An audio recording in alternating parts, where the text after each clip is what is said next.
नमस्कार दोस्तों, आप सभी का हमारे YouTube चैनल मन का वॉइस में स्वागत है। मैं रोज एक शिक्षाप्रद कहानी लेकर आता हूं। चलिए कहानी शुरू करते हैं। एक कामांध सेठ और एक चतुर स्त्री। बहुत पुराने समय की बात है। एक गांव था कौशलपुर, जहां एक बंशी नाम का ग्वाला रहता था। बंशी के दो पुत्र थे, सागर और मुरली। सागर बहुत बुद्धिमान और चतुर था, मगर उसकी पत्नी मंद बुद्धि मिली थी। बंशी के छोटा बेटा मुरली मंद बुद्धि था, तो उसकी पत्नी बहुत खूबसूरत और बुद्धिमान थी। प्रकृति का नियम है कि संतुलन बनाकर रखती है। अक्सर देखने को मिलता है कि पति ज्यादा समझदार होता है तो पत्नी पति से थोड़ी नासमझ होती है, और जिसकी पत्नी बहुत चतुर होती है उसका पति थोड़ा कम अक्ल होता है। वैसे मैं इस जमाने की कहानी नहीं सुना रहा, बहुत पुरानी कहानी सुना रहा हूं। आज के जमाने में तो स्त्री ही अक्लमंद होती है। पुरुष तो समझदार होकर भी स्त्री के सामने अक्लमंदी नहीं दिखा सकता। पति पत्नी के बीच का यह एक गुप्त राज है। तो मुरली थोड़ा नहीं ज्यादा मंद बुद्धि था, मगर उसकी पत्नी थोड़ी नहीं बहुत ज्यादा चतुर थी। मगर क्या करे बेचारी, पति उसका मूल मिल गया था। बड़ा भाई सागर दिन भर खेत में काम करता या फिर गाय चराता, वहीं मुरली फालतू के घूमता रहता या फिर कहीं भी सोया रहता। उसे किसी चीज की चिंता फिक्र नहीं थी। पिता और भाई मेहनत कर ही रहे थे, स्त्री घर में भोजन बना ही दे रही थी। चिंता फिक्र ना होने से मुरली मोटा कर पहलवान हो गया था। तो पिता ने सलाह दे डाला कि थोड़ा बहुत दंड बैठक और कुश्ती भी लड़ लिया करे, ताकि शरीर बिगड़ने ना पाए, वरना इतने मोटे होते जा रहे हो कि कुछ दिन में चलना फिरना भी मुश्किल हो जाएगा। तो मुरली पिता की बात मान पहलवानी शुरू कर दिया। घर में दूध दही की कमी थी ही नहीं। समय के साथ सागर और मुरली के दो दो बेटे भी हो गए। परिवार बढ़ा, मगर कमाने वाले नहीं बले। उधर दोनों के पिता बंशी वृद्ध होते जा रहे थे। अब उनसे कोई बड़ा काम हो पाना संभव नहीं था। परिवार का सारा भार सागर पर अकेले ही आ पड़ा। बहुत कहने पर भी मुरली उसका सहयोग नहीं कर रहा था। तो एक दिन नाराज होकर सागर ने पिता से कहा कि अब हमसे अकेले परिवार नहीं चल सकता। मैं सिर्फ अपने बच्चे और पत्नी का ही पेट भर पाने में असमर्थ हो रहा हूं, तो दो परिवार का बोझ कैसे उठाऊं? अब आप मेरा बंटवारा कर दीजिए। पिता ने भी सोचा कि बाद में कोई लफड़ा ना हो, इसलिए जीते जी दोनों का बंटवारा आंखों के सामने कर दूं। तो बंशी ने दोनों बेटों को आधी जमीन और 12 गायों में 6 गाय का बंटवारा कर दिया। सागर चतुर था तो उसे आगे किसी प्रकार की दिक्कत नहीं हुई, मगर बेवकूफी के चलते मुरली के सामने भूखमरी आ गई।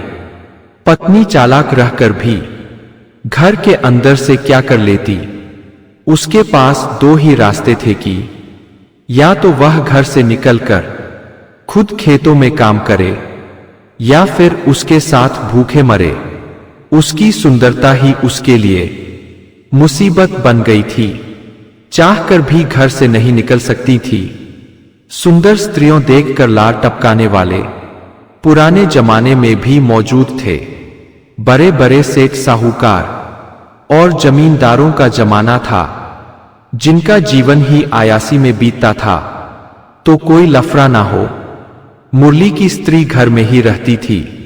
जब घर में फाके पड़ने की नौबत आ गई तो मुरली की स्त्री से रहा नहीं गया। वह पति से बोली कि तुमसे तो कुछ होता नहीं, सिर्फ दिखाने के लिए हाथी जैसा शरीर लिए हो। अब घर में फाके पड़ने की नौबत आ गई है। या तो कहीं जाकर कोई काम धंधा तलाशो, या फिर मेरी साड़ी और चूड़ियां पहन घर में बैठ जाओ। मैं किसी के पास काम ढूंढने जाती हूं। मुरली बोला, मुझे भला कौन काम करना आता है जो कोई मुझे काम दे देगा। मुझे थोड़ी बहुत पहलवानी आती है, तो पहलवान दूसरे के काम कैसे आ सकते हैं। स्त्री बोली, तुम्हारी यही पहलवानी ने बहुत मुश्किल खड़ी कर दी है, मगर चाहो तो इसमें भी रोजगार के संभावना तलाश सकते हो। शहर में सेठ साहूकार अपनी सुरक्षा के लिए, धन की सुरक्षा के लिए पहलवानों को भी नौकरी पर रखते हैं। कोई भी हुनर बेकार की नहीं होती, उसका सही सदुपयोग करने की कला आनी चाहिए। मुझे कुछ नहीं पता, तुम्हें यदि कुछ अक्ल हो तो सुझाव दो। मेरे को कोई काम करने में कोई परेशानी नहीं। तब उसकी पत्नी ने बताया कि पहले तुम शहर में जाओ, वहां राजा रहता है। उसके बाद बहुत बड़े बड़े पैसे वाले सेठ साहूकार रहते हैं। तुम पहले सेठ साहूकारों के पास जाना। सेठों के पास काम मिल जाए तो सबसे अच्छा रहेगा, क्योंकि कोई काम में त्रुटि पाए जाने पर सेठ सिर्फ काम से निकाल देंगे। मगर राज दरबार में काम मिल गया और तुम कोई गलती कर दिए तो राजा बेवजह भी फांसी पर चढ़ा देगा। तुम अक्ल के कंचे हो, इसलिए मेरी बात ठीक से समझ लो। काम सिर्फ सेठों के पास ही ढूंढना। कहीं कोई मुसीबत में फंसते नजर आना तो अपनी अक्ल मत लगाना, बल्कि किसी भी तरह मेरे पास आ जाना। वैसे भी महीने 2 महीने में मेरी और अपने बच्चों की खोज खबर लेने आते रहना। बच्चे भी अब बच्चे ना रहे, बहुत समझदार हो गए हैं। धीरे धीरे 10 और 12 साल के हो चुके हैं। 2-4 साल में ही सयाने हो जाएंगे। मुरली अपने घर से काम की तलाश में शहर के लिए निकल पड़ा। उसके घर से 10 कोस की दूरी पर एक नगर था पंतगढ़। वहीं के लिए मुरली चल दिया। पंतगढ़ में उस समय चोरों ने बहुत उत्पात मचा रखा था। धनी सेठों की महंगी ज्वेलरी की दुकानें खतरे में पड़ गई थी। चोर इतना शातिर था कि तिजोरी का ताला बिना चाबियों के भी खोल लेता था। चोर ने नियम बना रखा था कि प्रत्येक रात किसी ना किसी बड़े सेठ के दुकान को लूट लेता। राजा के पहरेदार भी चोर को नहीं पकड़ पा रहे थे। राजा ने चोर को पकड़ने वाले को 1000 सोने की मुहरें इनाम में देने की घोषणा कर रखा था, मगर चोर राजा को ही चुनौती दे रहा था। मुरली घूमते घूमते पंतगढ़ पहुंच गया। एक धनी सेठ जिसका नाम लाचारी सेठ था, जब एक पहलवान जैसा अजनबी आदमी देखा तो अपने पास बुलाया और बोला कि मेरे पास नौकरी करोगे। मुरली बोला, नौकरी के लिए ही तो निकला हूं, क्या आप मुझे कोई काम देंगे। सेठ बोला, हा हा, तभी तो बुलाया हूं, क्या लोगे तनख्वाह। मुरली बोला, पहले काम बताओ, क्या करना है। लाचारी सेठ बोला, तुम्हें रात भर दुकान के सामने लाठी लेकर दुकान की पहरेदारी करनी होगी। मुरली ने तो अपनी पत्नी से पूछा ही नहीं था कि तनख्वाह क्या मांगूंगा, और पत्नी साथ है ही नहीं कि उससे पूछ लूं कि क्या तनख्वाह लूं। अब अपनी मर्जी से ही बोला कि 100 सोने की मुहरें लूंगा। सेठ बोला, क्या बात करते हो, शहर में 30 चांदी के सिक्के पर भी पहरेदार मिल जाते हैं। मुरली बोला, ठीक है भाई, उन्हीं को रख लो, सस्ते पड़ेंगे, मैं तो 100 ही लूंगा। जब सेठ ने कोई प्रतिक्रिया नहीं दी तो मुरली वहां से चलने लगा। तब सेठ के मुनीम ने सेठ से कहा कि सेठ जी, उस पहलवान को रोकिए, आप उसको ठीक से परखिए। वह 100 सोने की मुहरें मांग रहा है तो कोई ज्यादा नहीं मांग रहा। उसके अंदर काफी आत्मविश्वास है। कोई चोर उचक्का उसके नाम से कांप जाएंगे, इधर आने की हिम्मत नहीं जुटा पाएंगे। मुनीम की बात मान सेठ ने मुरली को बुलाया और बोला, पहलवान थोड़ा गुंजाइश कर दो। मुरली बोला, क्या औरतों जैसी मोल भाव कर रहे हो? मैंने जो कह दिया सो कह दिया। अगर 100 सोने के सिक्के देना चाहते हो तो तब तो ठीक, वरना जय राम जी की। सेठ ने देखा कि ये तो हाथ से निकल जाएगा, तो बोला, ठीक है भाई, जब नहीं मानते तो तुम्हारी ही बात पर तुम्हारी तनख्वाह पक्की। मुरली सेठ लाचारी के पास रहने लगा। सेठ ने उसे ठहरने के लिए एक कमरा दे दिया था तथा पहरेदारी करने के लिए सामने खड़ा होने का एक सुरक्षित स्थान। मुरली रात भर खड़े होकर बड़ी मुस्तैदी से पहरे देता और दिन में सो रहता। वैसे सोने की उसकी आदत पुरानी थी, परंतु अब जिम्मेदारी बढ़ गई थी। बच्चे धीरे धीरे बड़े हो रहे थे तो उनके लिए भी कुछ करना था। एक पिता का फर्ज है कि औलाद के लिए इतना तो कर ही दे कि उनके बेटे अपनी जिंदगी में चैन से रह सके। तो मुरली अब अपने बेटों के खातिर रात भर जागकर सेठ की दुकान की पहरेदारी कर रहा था। उधर चोर नगर में आए दिन कहीं ना कहीं हाथ साफ कर दे रहा था। राजा ने अब चोर को पकड़ने के लिए 10,000 स्वर्ण मुद्रा इनाम घोषित कर दिया था, मगर चोर पर कोई असर नहीं था। वह किसी से डर नहीं रहा था। राजा के सैनिकों को तो उसने खिलौना समझ रखा था। एक दिन संयोग से उसकी किस्मत बिगड़ी और वह एक अन्य सेठ के दुकान में चोरी कर उसी रास्ते से भागा जहां मुरली पहरा दे रहा था। मुरली के सामने से चूहा भी निकल जाए, यह नामुमकिन था। चोर मुरली को देख भागने लगा। मुरली समझ गया, ससुरा यही चोर है।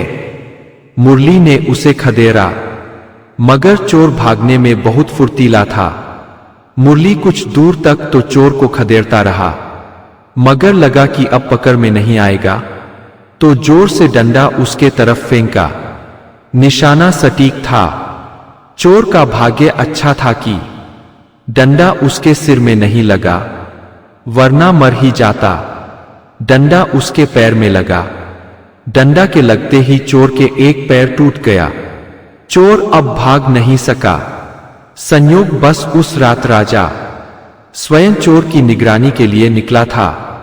वह मुरली की ओर चोर की भागदौड़ देख रहा था। जब मुरली ने चोर को डंडा मार गिरा दिया तो राजा खुद सामने आ गया और बोला, पहलवान तुम बहुत बहादुर हो, हम तुम्हारी बहादुरी पर अति प्रसन्न है। इस चोर को उठाओ और राजदरबार ले चलो। इस चोर को बहुत कठोर दंड देंगे और तुम्हें बहुत बड़े इनाम से नवाजेंगे। हमने घोषणा कर रखा है कि 10,000 स्वर्ण मुद्रा देंगे, परंतु हम अब तुम्हें 20,000 स्वर्ण मुद्रा देंगे। राजा पहलवान मुरली को अपने राजदरबार ले गया और 20,000 स्वर्ण मुद्रा इनाम में दे दिया। मुरली अपना इनाम ले अपने गांव को चल पड़ा। वह सेठ के पास अभी मात्र 1 माह ही रह पाया था, मगर अभी तक सेठ ने उसे पगार भी नहीं दिया था। सेठ ने सोचा कि पहलवान की पहुंच राजा तक हो गई है। राजा ने उसे 10 के बदले 20,000 इनाम दे दिया है, तो क्यों नहीं हम भी उसे 100 के बदले 200 स्वर्ण मुद्रा उसके घर दे आऊं। तो अपने मुनीम को लिया और पहुंच गया कौशलपुर। जब पहलवान के घर पहुंचा तो उस वक्त मुरली पहलवान घर पर नहीं था। घर में पत्नी थी। मुरली की पत्नी को भगवान ने गजब खूबसूरत बनाया था। वह 35 साल की उम्र में 18 साल की लगती थी और खूबसूरती में तो रानी भी उसके सामने फीकी थी। सेठ और उसका मुनीम दोनों आशिक मिजाज थे। सेठ का मन गड़बड़ाने लगा। सोचने लगा कि काश यह हमारी पत्नी होती तो इसे सोने चांदी के गहनों से लाद देता, महारियों वाला वस्त्र पहनाता तो चांद की तरह चमक उठती। आखिर इसे कैसे हासिल करूं? इसके घर में इससे कोई अटपटी बात की तो पहलवान मारकर हाथ पैर तोड़ देगा। इसे किसी तरह अपने दुकान में बुलाता हूं। सेठ ने स्त्री से कहा कि मैं चाहता हूं कि कभी मेरी दुकान में आओ, मैं तुम्हें बहुत सारे गहने खुशी में दे दूंगा। स्त्री बोली, क्षमा करें सेठ जी, हम किसी से मुफ्त का उपहार नहीं लेते और राजदरबार से मेरे पति को इतना मिल गया है कि हमें अब किसी चीज की जरूरत ही नहीं, और आवश्यकता पर भी गई तो हम मोल देकर ही खरीदेंगे। वैसे आप इंतजार करें, बाकी बातें मेरे पति आपसे करेंगे। सेठ अब वहां रुकना उचित नहीं समझा। वह देने तो 200 स्वर्ण मुद्रा गया था, परंतु बिना दिए लौट आया। उसका व्यवहार मुरली की पत्नी को अच्छा नहीं लगा। स्त्रियां पुरुष के चरित्र को उसके हाव भाव से परख लेती है। वह समझ गई कि सेठ बदमाश आदमी है। वह आया तो कुछ और काम से था, मगर अब उसके मन में कुछ और चल रहा है। उसके मन में पराई स्त्री के लिए काम जाग उठा है और उसकी कुंठा लिए लौट गया है। वह आज नहीं तो कल या कभी भी मेरे पति का नुकसान करना चाहेगा। उसने भी मन में ठान लिया कि यदि कभी बुरे वक्त आ भी जाते हैं तो कैसे निपटना है। वह पहले से ही तैयारी में लग गई। उधर सेठ पहलवान की स्त्री से मिलकर लौट तो गया, परंतु उसे भूला नहीं पा रहा था। वही हाल उसके मुनीम की भी हो चली थी। तो दोनों एक साथ मिल पहलवान को ही रास्ते से हटाने पर विचार करने लगे, मगर यह कोई आसान काम नहीं था। राजा खुद पहलवान पर मेहरबान था। दोनों को विचार करते करते 1 साल गुजर गया। उधर पहलवान मुरली की पत्नी एक शानदार मकान बनवा चुकी थी। उस मकान में एक कमरा अजीब किस्म की बनवाई थी। अंदर 10 हाथ गड़ा कटवा दिया था और उस गले के ऊपर एक बिना रस्सी बंधी चारपाई बिछा दी थी। उस पर एक चादर बहुत सावधानी से बिछाई थी, जिसे देखकर कोई नहीं कह सकता था कि चारपाई में कोई कलाकारी की गई है। उस कमरे में हमेशा ताला लगाकर रखती थी। उसने अपने बच्चे और जेठानी के बच्चों को चांदी के सिक्के देकर बहुत सारे पक्षियों के पंख इकट्ठा करा उस गढ़े में डाल चुकी थी। इस तरह आधा गढ़ा तो पंख से भर गया था। उधर समय बीतता गया। एक दिन राजा की रानी बीमार पड़ गई। राजा ने पहले तो साधारण रोग समझ रानी का उपचार अपने राज वैद्य से ही कराया, मगर महीनों बीत गया, आराम तो दूर, रोग बढ़ता ही गया। राजा एक अच्छे वैद्य के तलाश में लग गया। सेठ लाचारी के दुकान के पास ही एक पुराना वैद्य रहता था, जो बहुत अच्छा जानकार था। लाचारी ने अपना दिमाग दौड़ाया तो उसे एक मूर्खता वाली आइडिया सूझ गया। वैद्य उसका खास मित्र था, तो उसने वैद्य को समझाया कि आप जा तो रहे हो रानी की इलाज को, मगर उसमें एक मेरा भी काम कर देना। वैद्य बोला, इलाज में और कौन सा काम कर सकता हूं? तो सेठ ने बताया कि आप सब इलाज ठीक से करना, मगर एक चीज ऊटपटांग मांग राजा से कर देना कि उस जीव या जरी की अस्तित्व ही धरती पर ना हो, किसी को ढूंढने से भी ना मिले। वैद्य बोला, सेठ बेशक तुम मेरे मित्र हो, परंतु इलाज और दवा के मामले में ऐसा नहीं कर सकता। मेरा काम किसी की जिंदगी बचाना है, किसी को उलझन में डालना नहीं। सेठ बोला, मित्र तुम समझे नहीं, मैं इलाज में कोई कोताही बरतने को नहीं कह रहा, बल्कि राजा के सामने कुछ ऊटपटांग मांग रख देना है। वैद्य बोला, नहीं नहीं, मैं ऐसा हरगिज नहीं कर सकता। तब सेठ ने वैद्य के सामने मुहरों से भरी एक थैली रख दी। वैद्य को लालच आ गया।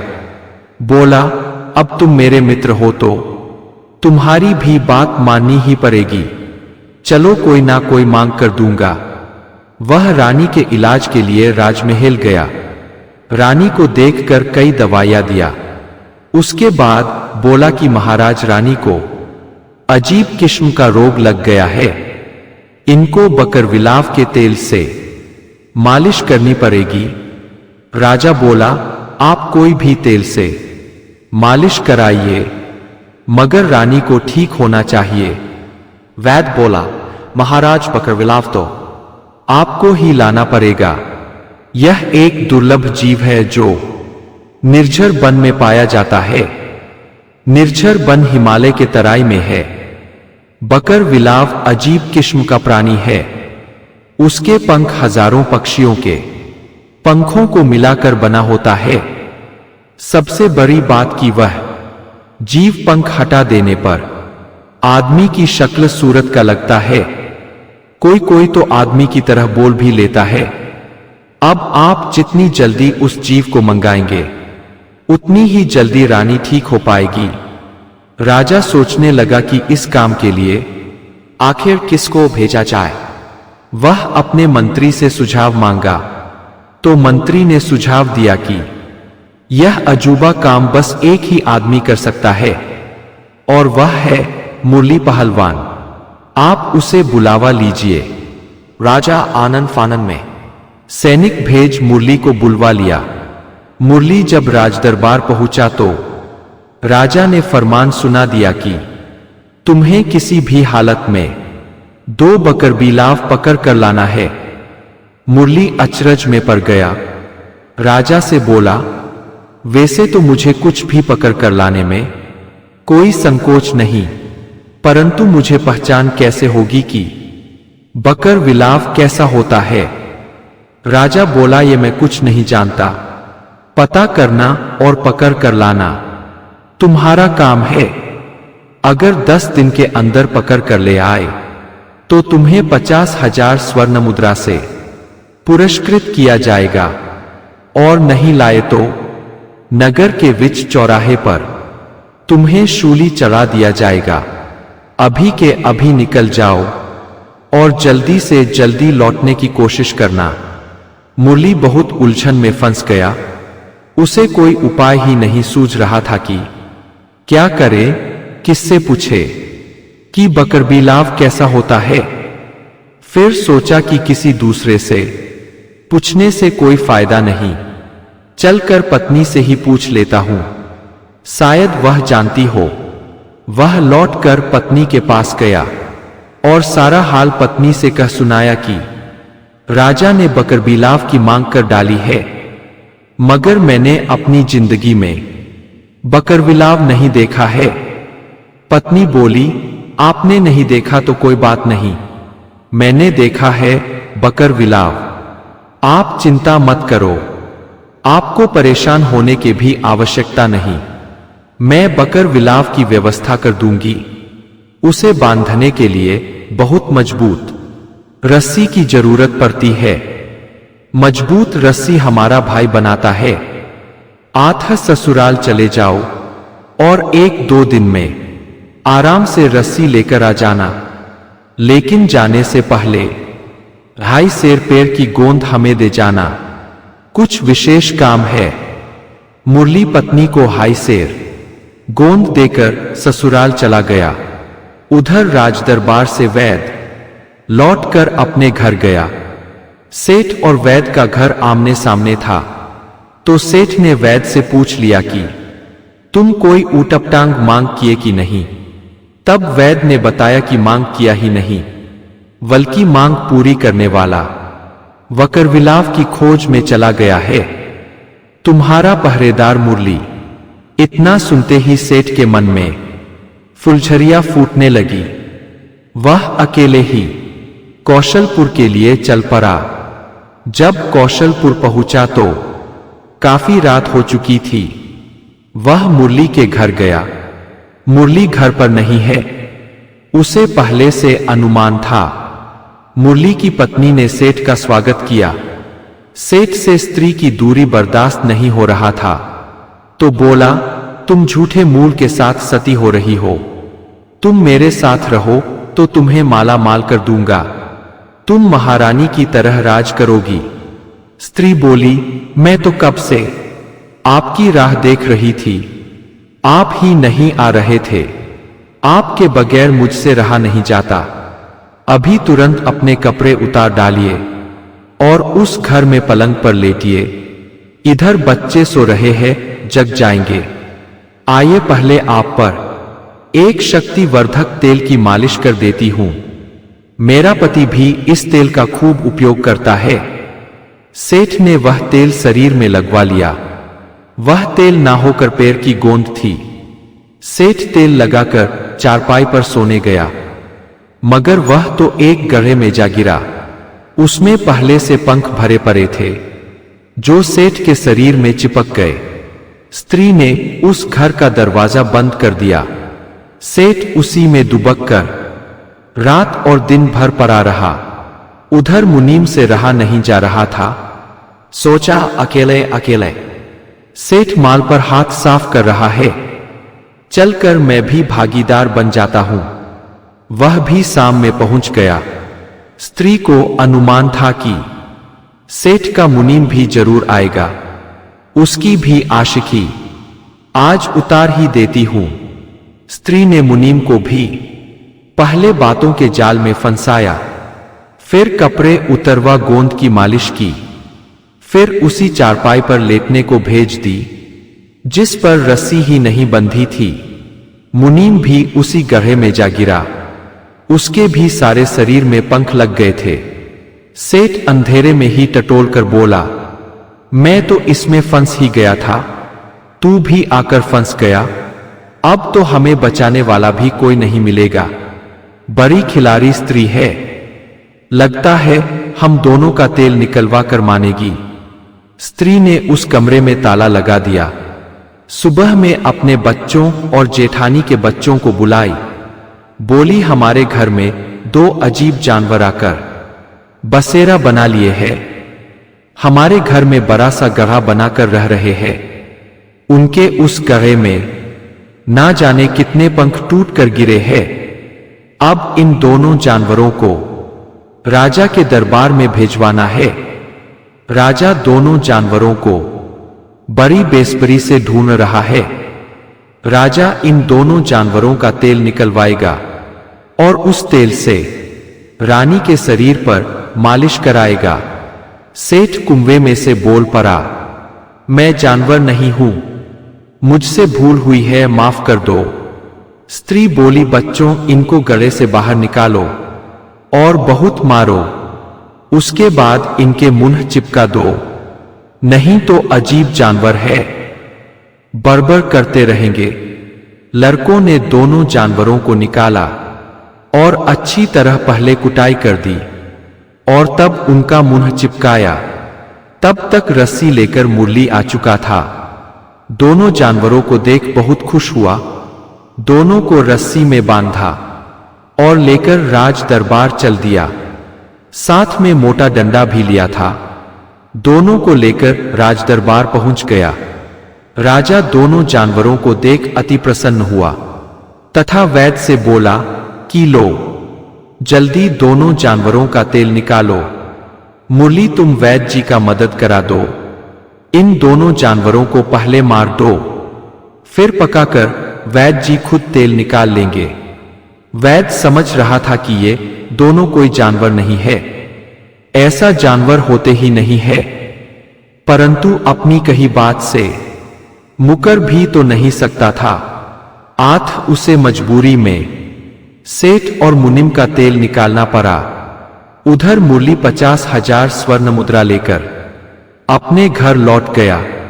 पत्नी की चतुराई ने जहां 2 व्यभिचारियों का तेल निकलवा दिया था, वहीं उसका पति शूली चढ़ते चढ़ते बच गया था। कहते हैं दूसरे के लिए बुरा सोचने वाला खुद बुरा फंस जाता है।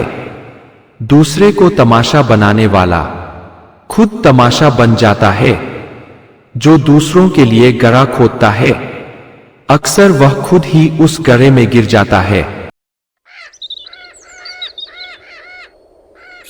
पुराने समय में एक नगर था, सिद्धार्थ का। नगर के पास जंगल में एक सन्यासी का आश्रम था। उस आश्रम में स्थायी रूप से 2 सन्यासी रहा करते थे। वैसे तो वह बड़ा आश्रम था, बहुत से सन्यासी आते जाते रहते थे, परंतु 2 सन्यासी हर वक्त आश्रम में मौजूद रहते थे। जब कहीं जाना भी होता तो एक साथ कभी दूसरे आश्रम या अन्य किसी स्थान पर नहीं जाते थे। दोनों विद्वान और तपस्वी थे, तो नगर के लोग उन दोनों की बहुत आदर करते थे। नगर बड़ा था, उसमें बड़े बड़े सेठ साहूकार रहा करते थे, तो उनके यहां कोई ना कोई धार्मिक आयोजन होता रहता था। जब कोई शुभ आयोजन होता तो नगर के सेठ दोनों सन्यासियों को जरूर निमंत्रण देते। अब जाना या ना जाना उनका काम था।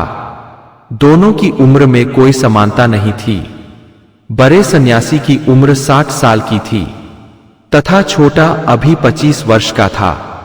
छोटा सन्यासी अक्सर आमंत्रित करने वाले सेठ साहूकार या कोई भी आदमी अगर प्रेम से बुलाता तो वह उसके घर चला जाता। यह बात बड़े सन्यासी को नागवार गुजरती। कभी कभी मना भी करता कि तुम्हें मुंह उठाए कहीं नहीं चले जाना चाहिए, तुम्हें अपनी जिह्वा पर कंट्रोल रखने चाहिए। जिसकी जिह्वा ही कंट्रोल नहीं, वह अपनी वासना पर क्या कंट्रोल कर पाएगा।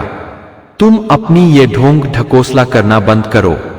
तब छोटा सन्यासी बड़ी शालीनता से जवाब देता कि जो कोई आदर से बुलाता है तो हमें उनके आग्रह को निरादर नहीं करने चाहिए। वैसे भी हम उन्हीं के पास भिक्षा मांगने जाते हैं। उन्हीं सब के भरोसे हम हर महीने हजारों लोगों को भोजन दे पाते हैं। और इस आश्रम में जो भी आयोजन होता है उन सेठ साहूकारों, उन नगर वासियों के भरोसे होता है। बिन बुलाए तो हम भिक्षा मांगने में संकोच नहीं करते, मगर वे हमें प्रेम से बुलाए तो उनका आग्रह ठुकरा देने चाहिए। यह कार्य आप कर सकते हो, मैं नहीं। हमें कभी किसी भगवान के भक्त का निरादर के विषय में सोचता ही नहीं। इस तरह दोनों में बहुत तर्क वितर्क होता। कभी दोनों के विचार कभी मिला नहीं करते। बड़ा सन्यासी हमेशा छोटे सन्यासी पर खफा रहता। सच पूछिए तो बड़ा सन्यासी छोटे को ढोंगी मानता। एक बार एक नगर सेठ भगवत कथा का आयोजन किया था। समापन पर दोनों सन्यासियों से विशेष आग्रह किया कि आज मेरे घर भागवत कथा समापन का दिन है, इसलिए भोजन वितरण करने और साधु संतों का सेवा का दिन है। हम आपकी सेवा करना चाहते हैं, आप अवश्य ही मेरे घर पधारे। अब दोनों सन्यासी उस नगर सेठ के घर निमंत्रण पर पहुंच गए। दोनों ने खूब छक कर दावत खाई। सेठ ने लौटते वक्त बहुत से दान दक्षिणा भी दिया। अब दोनों साथ लौट रहे थे। दोनों को एक गांव के पास से गुजरना हुआ। रास्ते में एक अजीब नजारा दोनों ने देखा कि एक किसान अपनी पत्नी को पीटते हुए उसे घर से निकल जाने को बोल रहा है और वह औरत घर से निकलने को तैयार नहीं है। बड़ा सन्यासी यह सब देखते हुए दूसरी तरफ मुंह करके आगे बढ़ गया, परंतु छोटा सन्यासी वहीं ठहर गया और किसान को डांटते हुए बोला, मूर्ख, अब ठहर जा, बेगुनाह स्त्री को मत मार। अरे एक बार घर से निकल गई तो तू जिंदगी भर रोएगा, ये तुम्हें दोबारा नहीं मिल पाएगी। किसान बोला, सन्यासी, आपको इस स्त्री के विषय में कुछ नहीं पता। ये एक व्यभिचारिणी स्त्री है। इसे मैंने व्यभिचार करते हुए अपनी आंखों से देखा है। स्त्री बोली, नहीं, ये झूठ बोल रहे हैं महात्मा जी, मैंने ऐसा कोई गुनाह नहीं किया है। सन्यासी बोले, भाई तू स्त्री की बात को ठीक से समझ ले, शायद सच बोल रही है, तुमने देखने में कोई गलती कर दी है। कभी कभी आंखों देखी बात भी असत्य हो जाती है।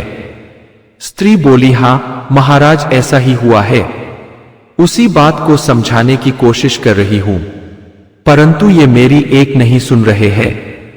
बात ऐसी थी कि मैं खेत में काम कर रही थी, तभी मेरा छोटा भाई आया। वह मेरी छोटी बहन से मिलने बगल के गांव जा रहा था।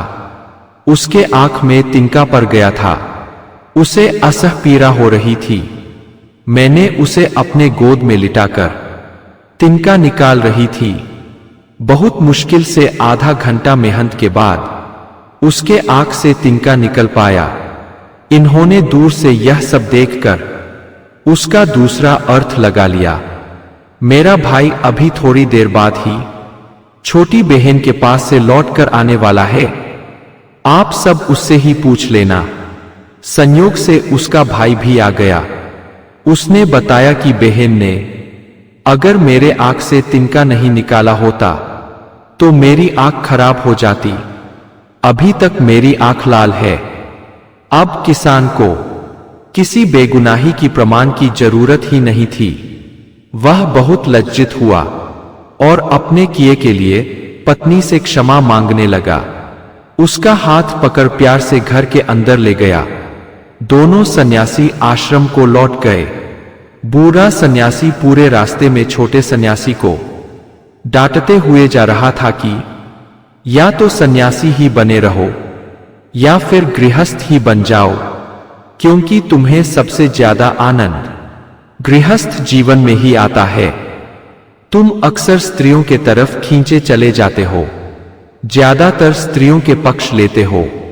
छोटा सन्यासी ने बताया कि आप नहीं समझ पाओगे इस बात को।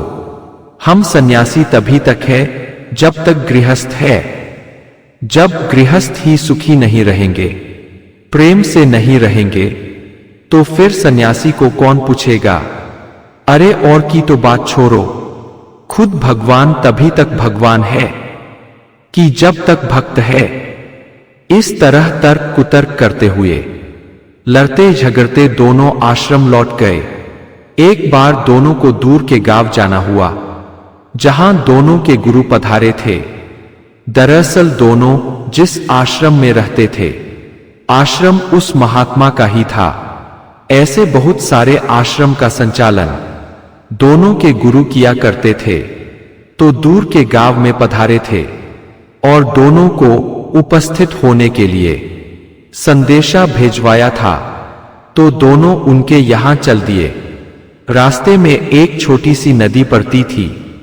दोनों सन्यासी पहुंच गए नदी के तट पर। नदी में गर्दन तक पानी में प्रवेश कर जाना था। उसमें कोई नाव नहीं चलती थी, कारण कि नदी कोई गहरी नहीं थी। अक्सर नदी में घुटने तक ही पानी रहता था। जब नदी उफान पर होती तो गर्दन भर पानी हो जाता था। उस वक्त नदी उफान पर थी। वहां एक स्त्री कब से नदी पार करने लिए बैठी थी। जब वह नदी पार गई थी तो घुटने भर पानी था, परंतु नदी उफान पर थी। स्त्री बहुत सुंदर और खूबसूरत थी, लेकिन थोड़ी छोटी थी। अकेले नदी पार करने में डूब सकती थी। ऊपर से उसे तैरना भी नहीं आता था। तो स्त्री ने शिष्टाचार दिखाते हुए छोटे सन्यासी से नहीं, बड़े सन्यासी से आग्रह किया कि आप मेरे पिता समान हो, आथ अपनी पुत्री जान मुझे नदी पार करा दे। बड़े महात्मा ने कहा, मूर्ख स्त्री, देखती नहीं हम बाल ब्रह्मचारी है, हम किसी स्त्री को हाथ भी नहीं लगाते। महात्मा उसकी आग्रह को कुतर्क देकर आगे बढ़कर नदी पार करने लगे। तभी स्त्री ने छोटे सन्यासी से आग्रह किया कि आप मेरे बड़े भाई की तरह हो, आप इस अपनी छोटी बहन को नदी पार करा दो। छोटा सन्यासी बोला, अवश्य बहन, मैं तुम्हें अभी नदी पार करा देता हूं। सन्यासी बोला, अब तुम मेरी छोटी बहन हो, इसलिए निसंकोच मेरे कंधे पर बैठ जाओ। तुम स्त्री हो, अगर कपड़े भीग गए तो चलने में और घर जाने में कई तरह की परेशानी होगी।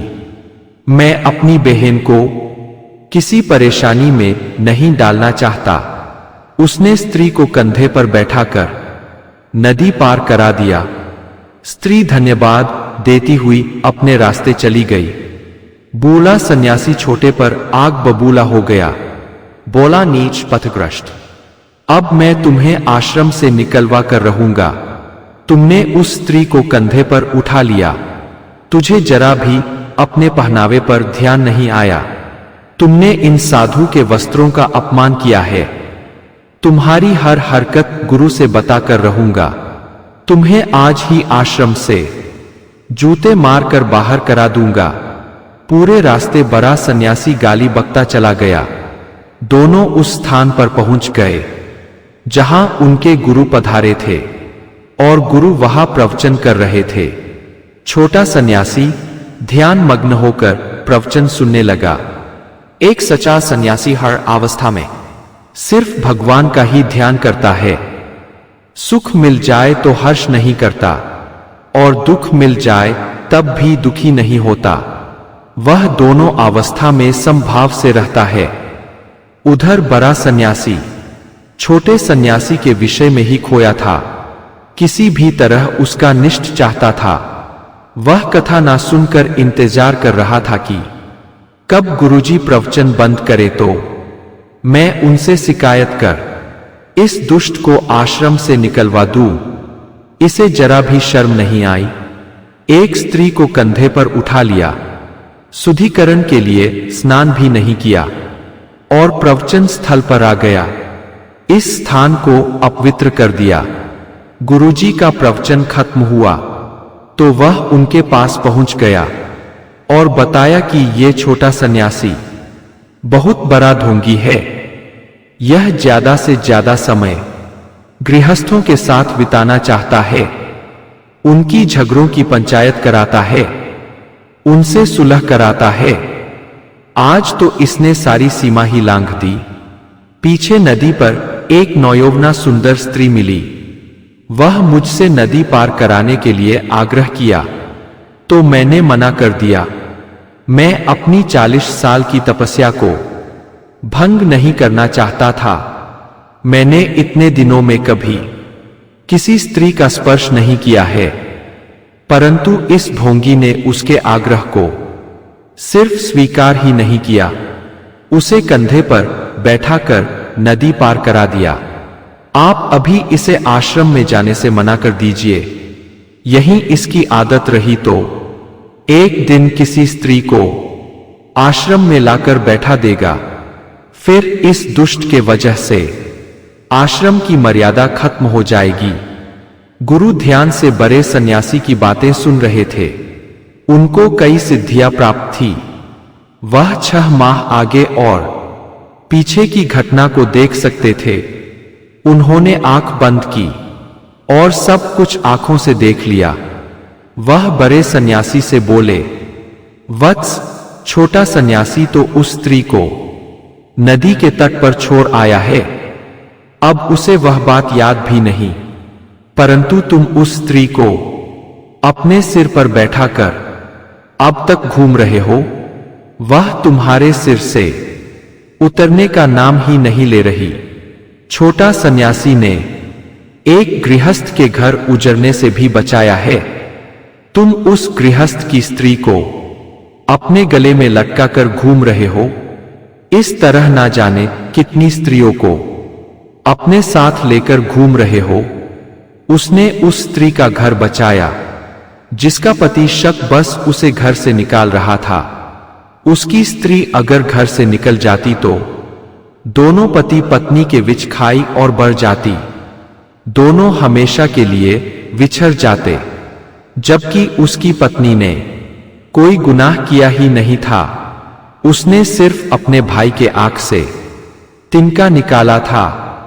उस स्थान पर भाई के अलावा भी किसी गैर पुरुष के आंख से तिनका निकाल देती तो भी गुनाह में नहीं आता। छोटा सन्यासी उसके घर को बचाकर जो पुण्य अर्जित किया है, उसके पुण्य की बराबरी कोई तप या ब्रह्मचर्य नहीं कर सकता। उसने उस अबला को अपनी बहन मान नदी पार कराया, जो अकेली थी। उसकी अनदेखी कति कोई संत नहीं कर सकता। वह किसी दुष्ट के हाथ भी लग सकती थी। दुष्ट उसके साथ गलत भी कर सकता था।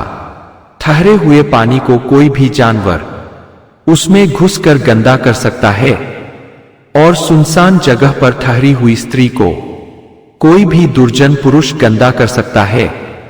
आठ सज्जन पुरुष और संत जन या तो स्त्री के साथ हो लेते हैं, या फिर उसे उस स्थान से चले जाने की सलाह देते हैं। छोटा सन्यासी आज वह पुण्य अर्जित कर लिया है, जो आज मैं लोगों को कथा सुनाकर, उपदेश देकर भी अर्जित नहीं किया हूं। उसका आज का पुण्य 100 यज्ञ कराने के बराबर हो चुका है। उसके पुण्य के आगे तुम कहीं नहीं ठहरते। वह पुण्य में मुझसे भी बहुत आगे निकल चुका है, और तुम अहंकार बस कहते हो कि उसे आश्रम से निकाल दो, जबकि तुम खुद उसके चेला बनने के लायक भी नहीं हो। वह 25 साल की उम्र में पुणे के रास्ते में हजारों मील का सफर कर चुका है, जबकि तुम उसी स्थान पर बैठे हो जहां से तुम यात्रा शुरू में थे। तुम्हें अपने से नहीं तो देखकर ही सही अब पुण्य के मार्ग में उठकर चल देने चाहिए, या फिर गृहस्थ ही बन जाओ। परंतु अब तो उस राह से भी बहुत दूर भटक कर आ गए हो। तुम्हें खुद पता नहीं कहां जा रहे हो। अरे अब भी समय है, लौट जाओ। अंधेरी गली में जाने से बच जाओ। छोटे सन्यासी का साथ पकड़ लो, उसे गुरु मान लो। उम्र पर मत जाओ। ज्ञानियों की कोई उम्र नहीं होती। उम्र का ख्याल सिर्फ मूर्ख लोग करते हैं। बूढ़ा सन्यासी को समझ आ चुका था। उसकी आंखें खुल चुकी थी। उसके मन से ब्रह्मचर्य के घमंड का चश्मा उतर चुका था। वह अब तक आश्रम में रहकर भी मन से गृहस्थ था।